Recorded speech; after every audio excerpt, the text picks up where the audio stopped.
Okay, guys.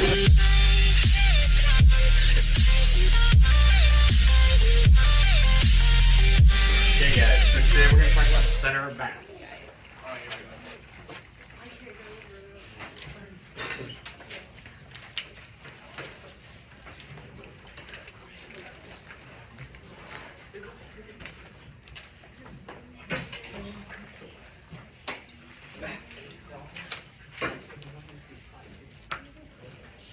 Okay, so far we've only talked about motion of single particle-like objects. Okay. Bye, Steven. Don't come back. Anyway, Lock the door. anyway, so we're going to be applying the knowledge of the motion for a single-like object, single particle-like object to multiple particles. So this could be a finite number of particles, so like a collection of marbles, or it can be an infinite collection of particles that make up a solid object.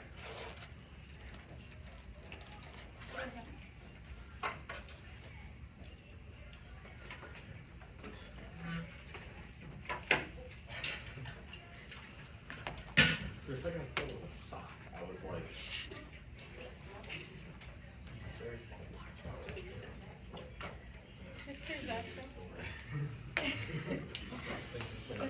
What do you mean by particles? So, if we're talking about maybe a proton or like a molecule or something along those lines, like microscopic particles. But haven't we been talking about like objects? So we've been talking about like the object itself. We also did have things where it was like a particle is motions described by x equals. We had a couple of those like that. So we could think of an object as just kind of like a big particle, but now we're going to talk about multiple objects. Or we're going to also talk about particle or objects that are, since we're going into center mass today, that aren't easily balanced like right in the middle. So we're going to be talking about that. Like a hammer. Yeah, like a hammer. So the center of mass isn't in the middle. So if it's something that's evenly balanced, then yes, but not everything is, the center mass is not the middle.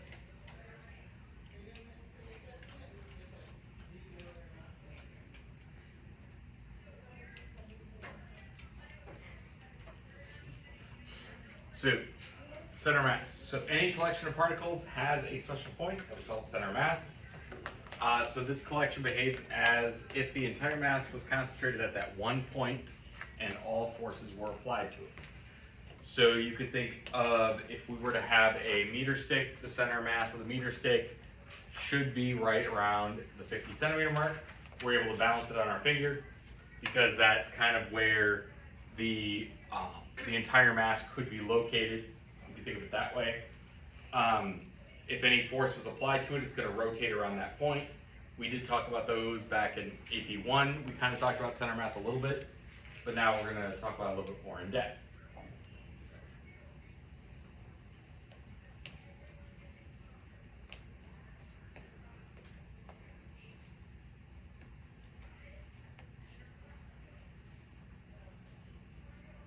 Can you go back a step?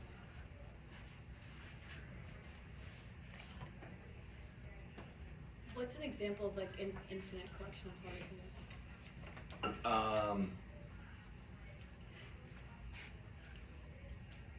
Something that makes up basically a larger object, like let's say if we wanted to find the center mass of your desk.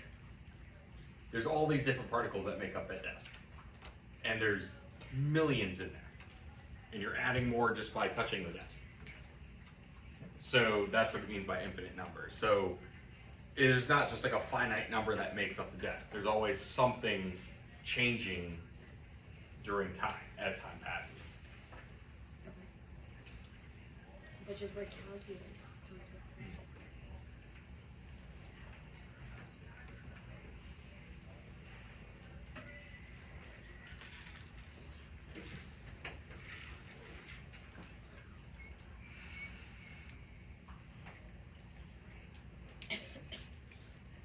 So here's a little check I have here. So assuming all of the three systems below have the same total mass, what else do they have in common?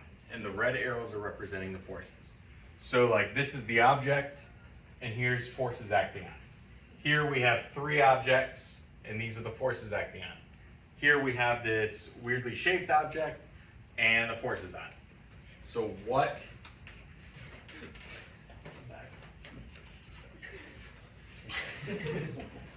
So other than the mass, what do they have in common?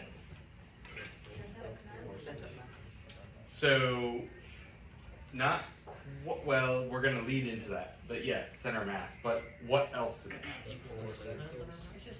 What about the forces? So we could say that the net force would be the same. So the net force for all these is the same. So if the net force is the same, what does that mean about the acceleration? It's the same as well. So we can say, if that's the case, that all have the same net force, so the acceleration of their center of mass would be the same.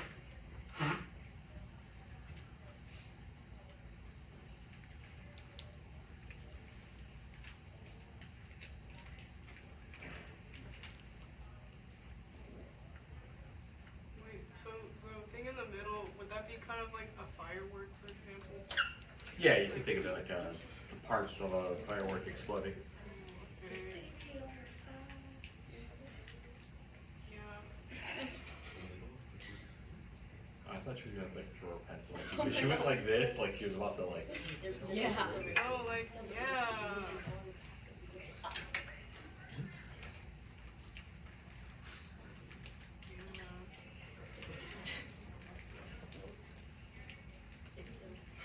Things happen. What's this called again? A series of events. No, it's like pain. Number one, cold weather. There's another one. What? I read it in the So- book. It's like- No, I mean, Let's go see. cold air weather. Cowabunga? Number two, That's a little drop below 40. allergies. Number three, no. That's the entire. Number four, Okay, so here's an example, guys. So we did talk about this in AP1, but so I'm going to say it again real quick. So if we toss a ball up in the air, we know it's going to follow a parabolic path. Okay. If you toss an extended object, so something like a hammer, or in this case, the little picture here is a baseball bat, it will flip as it goes through the air, but that center of mass will follow that same parabola. So it's still going to follow like a projectile. It may spin, but the center of mass, if we were to mark that over time, we still get this parabolic path. You guys trying to kill him today or something? Like, geez. Are you okay? I don't think he is. It looks like a tomato. Like peanut butter or something? Are you having allergic Anyway. reaction? Did you give him a super happening? shot of this? Can we give him an EpiPen? Just grind up 10. Just grind up 10 caffeine tablets. Just We should get out candy. We should do the deep water fruit and then root. inject it into his. It's in my Anyway. Okay. So the center mass follows like a projectile, basically. Nerd about you. Why'd you say L? Like nerds aren't L. L ratio. Nerd. Wait, where'd he go? Oh, he's right there. Weird. Miriam. L ratio. I heard it's a full name to these. You think that's funny, are you? Not really. Eliza almost got finished. Okay, so the center of gravity. So the center of gravity is a special point at which the force of gravity can be treated as acting. So you think of it as like, at this point, this is where gravity is pulling the object down. Is this the same as center of mass though? What do you guys think? No. Yes. Who thinks it is the same as center mass? Sure. Who thinks it's not? You know what, I redacted mine.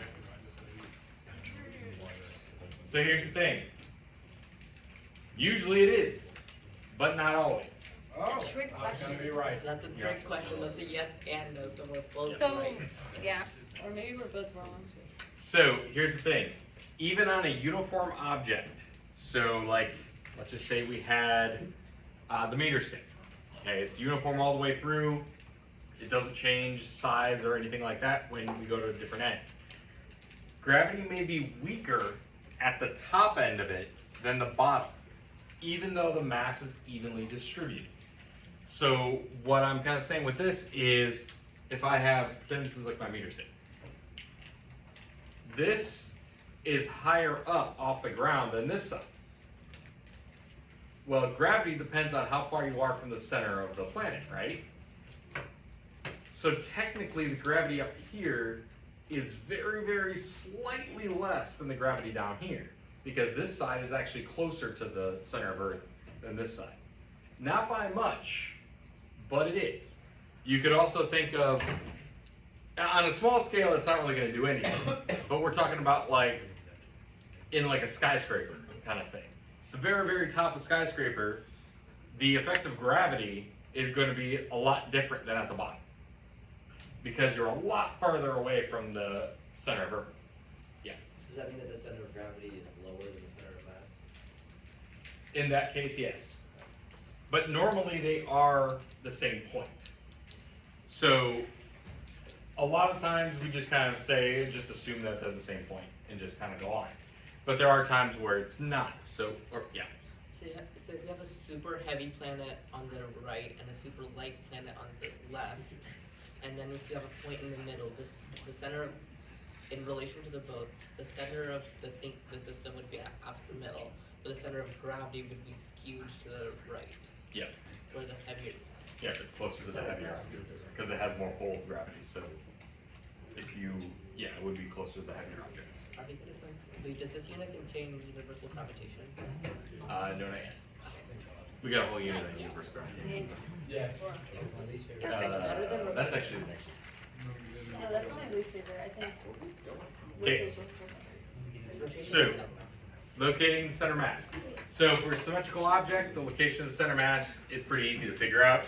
It's always going to be the geometric center of the object. So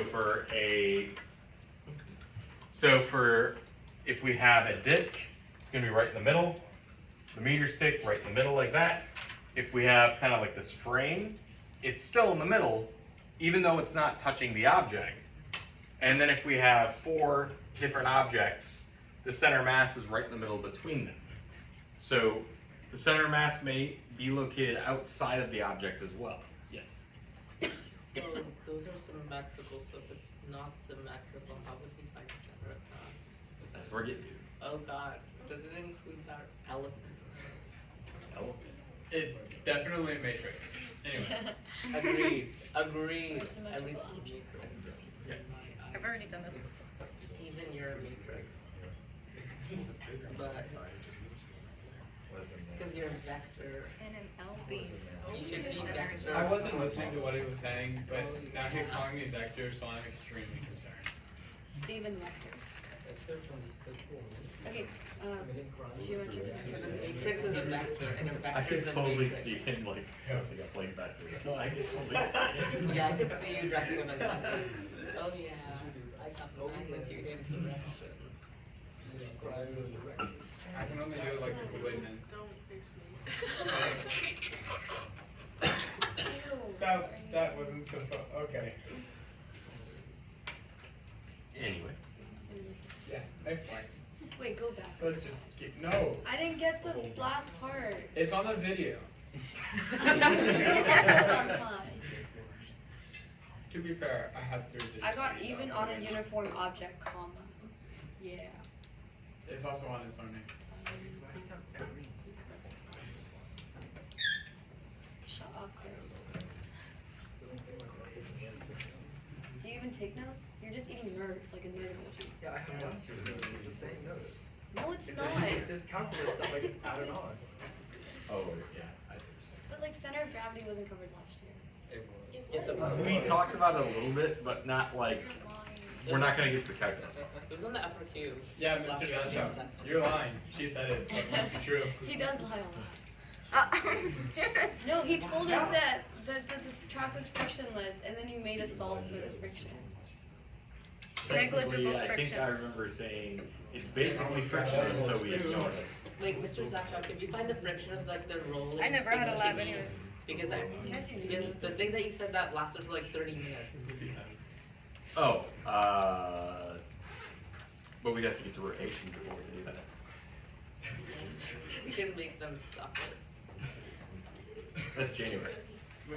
Anyway, okay. So the center mass for a random collection of particles. So if we have these 5 objects, or you can think of them as 5 particles, just sitting here on this coordinate plane. If we want to know what the center mass is of these as a system, then we need to calculate that center mass. It's pretty straightforward, but it's a little tedious. And so, first of all, it's in 2 dimensions. So we need to first find the center mass in the x direction and the center mass in the y direction. So how we would do that is we take the coordinates for each one and basically do this. So we would take the mass of the first particle. Basically. Yeah. Hey. See, it's easy, it's just tedious. So we take the mass of the first particle, multiply by its x position, mass of the second particle times its position, and add all those up. And then add all the masses up. And so when we do that, we get our center mass for the x direction. We do the same thing in the y direction. That's so fun. I'm not running that down. I'm so happy. Steve, According to Steven, someone. those are 2 quantities. No, there's gonna Took be mass off, so now there's no gravity. So anyway, how do I do a matrix on a TI-84? Second. I know how to do this, that actually. It's a button. It's a button, that's real. It's a button. It's a button. It's a button. I can show So- you if you want. Here's the thing, guys. If we wanted to actually calculate this, then it would kind of look something like this. So here's 3 particles. We have the coordinates, we have the masses. So we find the x, we find the y. So we add up, we take the mass times its position, and just keep doing that. Add them all up, divided by our total mass. And we get our center mass is 2 meters in the x, 1.7 meters in the y. And so there's our center mass. Easy enough, right? Easy peasy. I'm not doing that. But here's the problem. It is very tedious and we don't want to do it. yeah. So there's easier ways to do it. Why are they laughing? Can we separate them? Did you make Even a if they're matrix? separate, I think just There's a function Steve me and Steve. that I think is cumulative sum, but it's shortened in a very funny way. No. Oh, comes up. Anyway, moving on. Wait, I want to see. So, Alright. Show me. Show okay, me. so guys, stop. So that was to find the position of the center mass. Take it. What? If we needed to find the velocity of the center mass, we basically would do a very similar kind of way. We have the position formula here, or we have the positions, and what happens if we take the derivative of position? It's velocity. That'll give us velocity. So if we take the derivative of each side, we get the velocity for the center mass. And so if we need to find the velocity of the center mass, then we basically do the same thing, but instead of our x and our y, we just take the velocity and multiply it by the mass. And do that for each of the particles. Wait, is that the velocity in the x direction? Yeah, so you could say velocity in the x, and then you could do it again for velocity in the y. How'd you find that? Like, is that just a formula we're supposed to memorize? No, so it's basically off the formula that we just did, a very tedious one that we don't like to use. And if we take the derivative of position, we get velocity.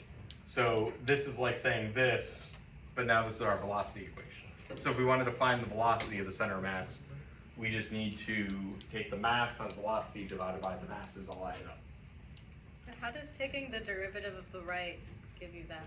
Because if it, yeah, that's what I was thinking. Well, if you take the derivative with respect to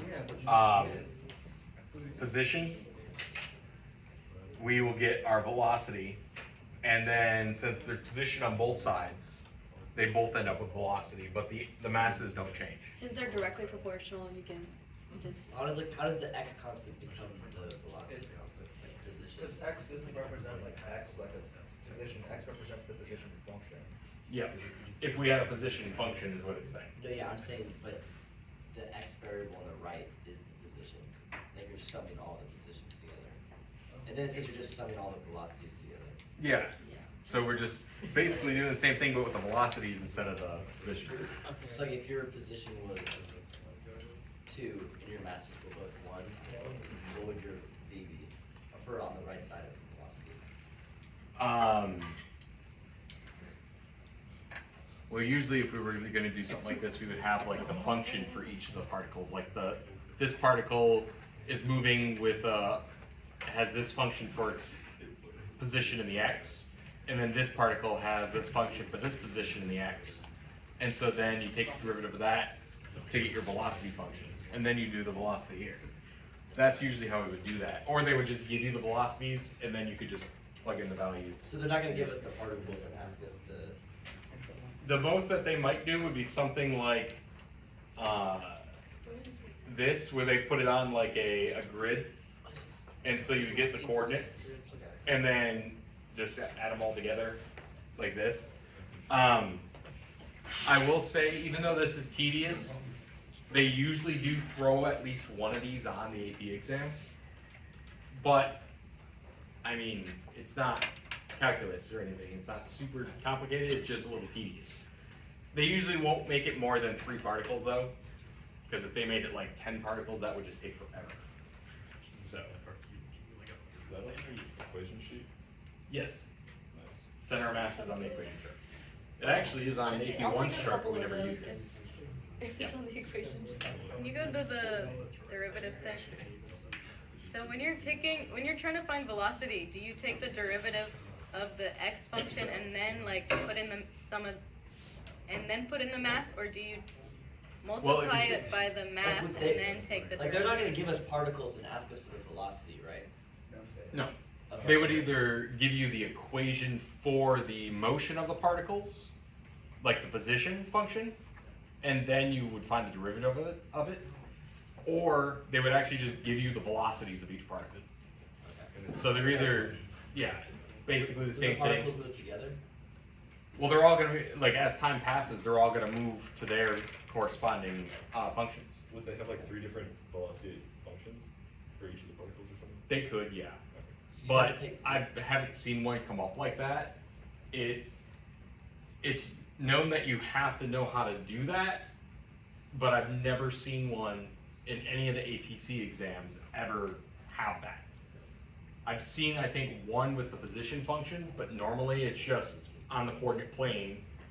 Here's the masses and here's the XY coordinates. Find the center mass.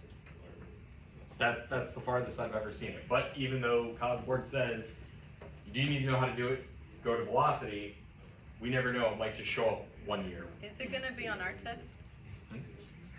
Center masses. Is this gonna be? No, I don't have velocity. Okay. For a 2D object, and for a 2D object, and if you have to find this, and it's irregular, and if you have to find the center of mass with that, don't we have to do like a double integral for dy and dx? For 2D objects? Hold on. Why Is it look further? Hold on. Because like, I Okay, remember so after guys, the here's an last- example real quick. So this is, so you'll either have like the grid, the XY coordinate plane, or you might have something like this. So a 2 kilogram cart is moving towards a stationary 4 kilogram cart at 6 meters per second. What is the velocity of the center of mass for the 2 cart system? Well, we know the velocity of the center of mass is the mass times velocity plus the mass times velocity for each of the objects, all divided by the total mass. Well, we only have 2 objects. So mass 1 times V1 plus mass 2 times V2 divided by masses added together. So we know these values, so we can add them together and solve. Our center mass velocity is 2 meters per second. Remember, in this case, if we have the 2 carts, the center mass is not going to be on either of the carts. It's going to be kind of somewhere in the middle based on the masses. And so as they move, the center of mass is going to move with it. And this tells us the rate at which that center of mass is moving.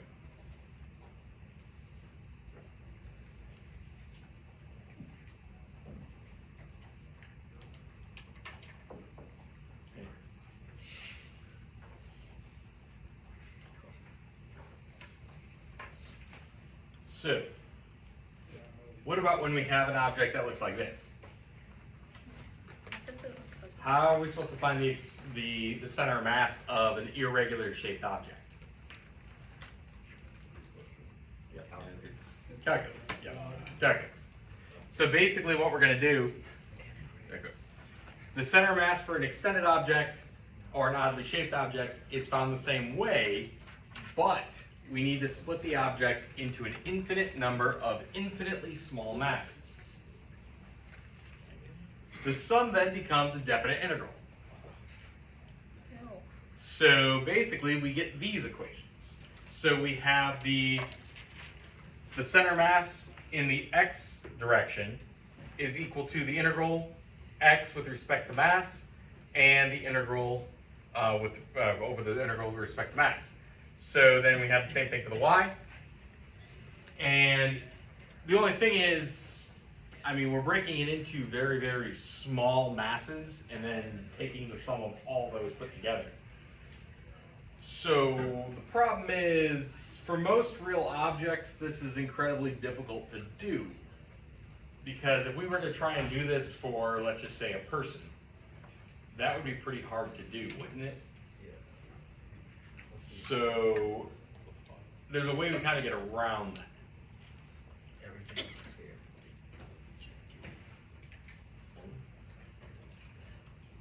So we usually don't have crazy objects. A lot of times we're given like a bar or a sphere or more simple objects. But you may be given something like this. One object we easily can do the integral for is if we have a bar that has non-uniform density. What that means is on this end, there is more mass than on this end. So it's heavier on one end than the other end. And we want to find the center of mass. So the linear density of an object is the amount of mass per meter of length. So with a linear density, sometimes they'll give it to you, sometimes you need to find it. But for example, for this bar here, it's mass per meter of length, so mass over length. So if it gives you like the density of the bar, we can actually figure out where the center of mass is using this, because it's mass per length.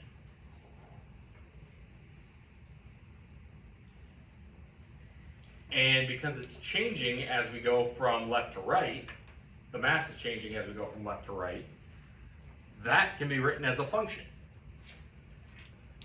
So our linear density function with respect to x, because we're moving in the x direction. As we change our position from left to right, we're moving in the x direction, and our mass is going to be changing.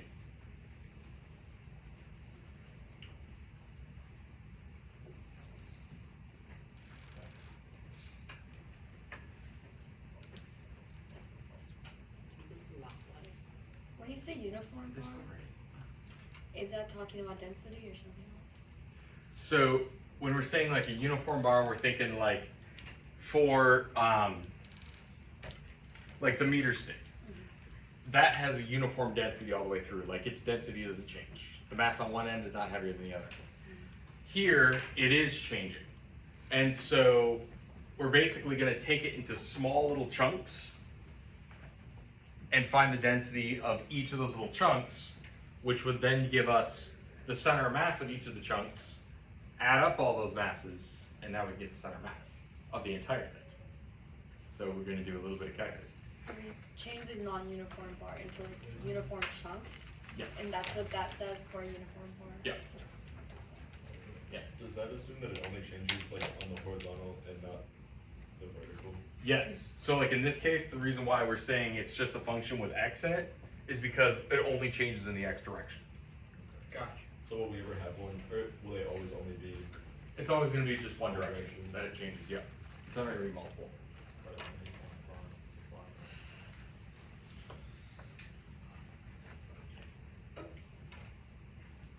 So let's look at an example of this. Okay, so find the total mass of this object, the location of the center, and the location of the center of mass for a bar of length 2 meters, whose linear density varies as a function of 6x squared. So we have this 2 meter long bar, and its density is going to change as we change position based off of this function. So, first thing is we want to find the total mass.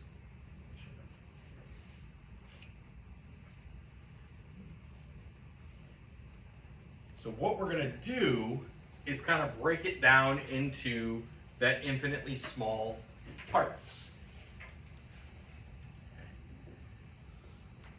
So this would just be one part. This would be like dx. You could say. So this is just one part of it.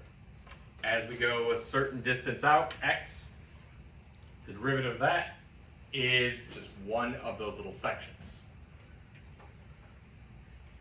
So then we can say that the mass is going to equal the definite integral between, because it's 2 meters long, between 0 and 2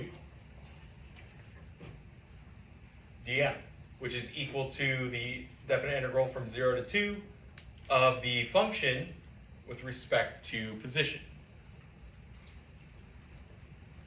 So if we take the integral of that function, the 6x squared, what do we get? 2x cubed. Okay. Now, since it's a definite integral, we're going to take it between 0 and 2. Well, if we plug in 0, that's just going to give us 0. So we plug in 2, and we get what? 16. 16. So we know the total mass is 16 kilograms.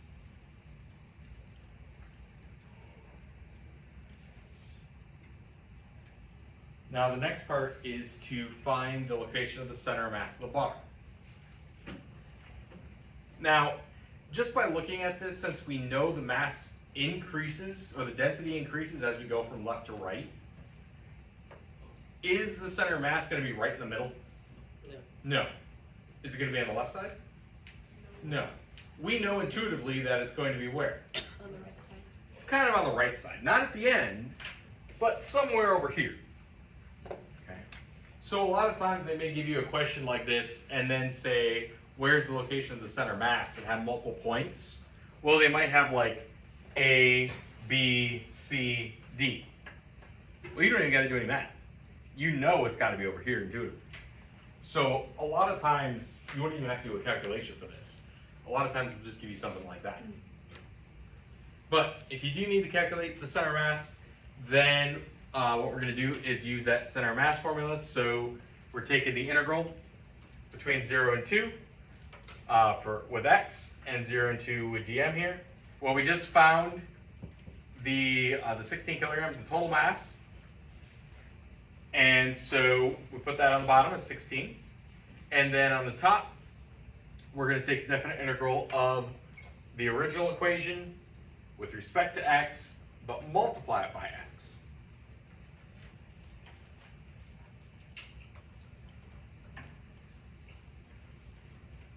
Why is it multiplied?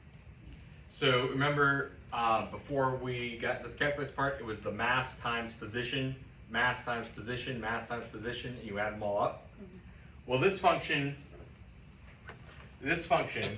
is basically your mass function.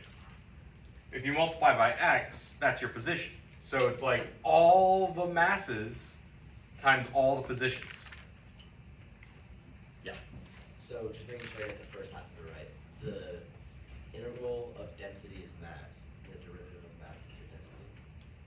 So in terms of linear density, yes. When we're talking about center of mass, yeah. Why is that though? Like, why is the derivative of mass? So, what's the formula for density? What divided by what? Mass divided by length. Mass divided by length. So, basically what we're saying is if we take all these little sections of mass and take the integral of it, that will give us the total mass, all of them added up. It's like the summation of it all, based on whatever distance we have. So it's kind of off the density formula, but it's saying that that's true if density is constant throughout the entire object. Here it's not, so that's why we gotta break it into very, very small chunks. And that's what an integral gives us, is very, very small chunks, but the summation of all those chunks. Does that make a little bit more sense? Kind of, so it's like mass over length. So then dm times dx. And then our length is the bounds, basically, is where it's coming from. Whenever we do like an integral or basically a lot of the calculus stuff, it's always because we're taking an infinitely small number of sections and adding them all up. It's almost always a summation. But because it's not easy to know what the mass is for here and here and here and here, and it's easier if we're breaking it into smaller and smaller pieces, that's kind of where the calculus comes in. Okay, so if we have this, we gotta find the integral of x, 6x squared, dx. And so 6x squared gives us what? What would our integral be? Or, I can't talk. 2x cubed. That's the one. Let me rephrase it. We have this x here, we gotta multiply the x, so then we get 6x cubed. And then once we get 6x cubed, we take the integral of that. And so what would the integral be of 6x cubed? 3/2 x to the 4. 3/2 x to the 4th. And we're taking it with respect, between 0 and 2 is our bounds. And we have the 16 down here still. So if we got rid of that 16, just kind of pull it out, just worry about it later. We'd have 1 over 16 times this integral here. And so 1 over 16 times that integral with between 0 and 2. So here's the 3/2 x to the 4th. And so we're gonna subtract the 2. Well, 0 just gives us 0. And so plug in the 2 there. So 2 to the 4th is 16. And so we end up with 3/2 m. So 3/2 of the entire mass is the best way to say it. So, or 3/2 meters, what am I saying? 3/2 meters. So basically that's 1.5 meters. So if this is 0, 1.5 meters would be about right here or so. And so that's where the center of mass is going to be. Which we said it's gonna be on that end, so that works. So, So at that point, okay, let's say you did not have a visual that would indicate which side is heavier. Would you just pick the answer that says, I don't know, 3/2 meters on the side that's heavier? I don't know. Does that make sense? It gave you an origin though. yeah, so they'll always give you some kind of origin. They have to give you an origin. They may give you like x equals 0 is right in the middle. So then the answer would be positive 1/2. Oh, I forgot. So they may give you something like that. They might like put it on a number line kind of thing. Oh. Okay, so if x was 0 at the very center of it, your answer, would your final answer be different? No, Yeah, we'd wait, end up wait. getting 1/2 is Yeah, what we're okay. getting. So your answer, it would be different because your x value would be different. Because then we would be going from -1 to 1. Yes. So we'd have the same total mass, but here we would have it slightly different. And so we'd still have the -1 to 1, which would give us the 1/2 m instead of 3/2. Wait, so the origin, Like, what's the purpose of the origin? Just to say that things to the right are heavier, things to the left are lighter? No, it's, you can set the origin whatever you want. Here, they're setting it to be the left end, because they can set it to be the right end if you want.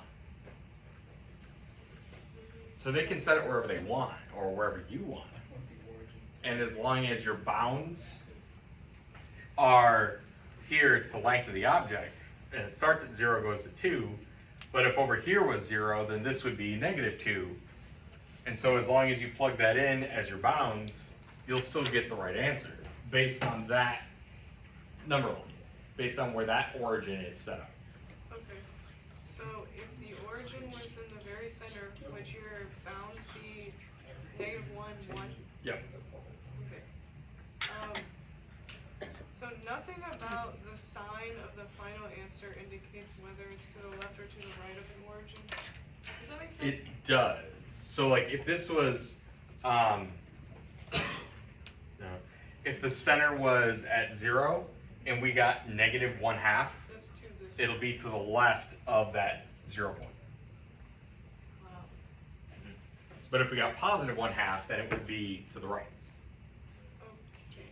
Wait, but that feels weird in a way because it's like it knows which side is heavier. Well, that's kind of what the integral is. If we're adding up all the masses together, So, if the linear density equation was something like -6x², then it would be flipped around. yeah, that means it would be getting lighter as you go from left to right. Oh, that's pretty cool. Okay.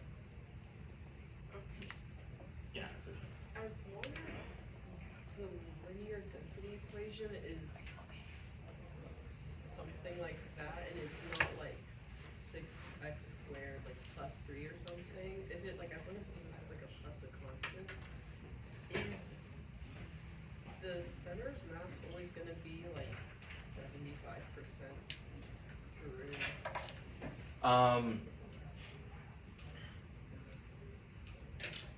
I mean,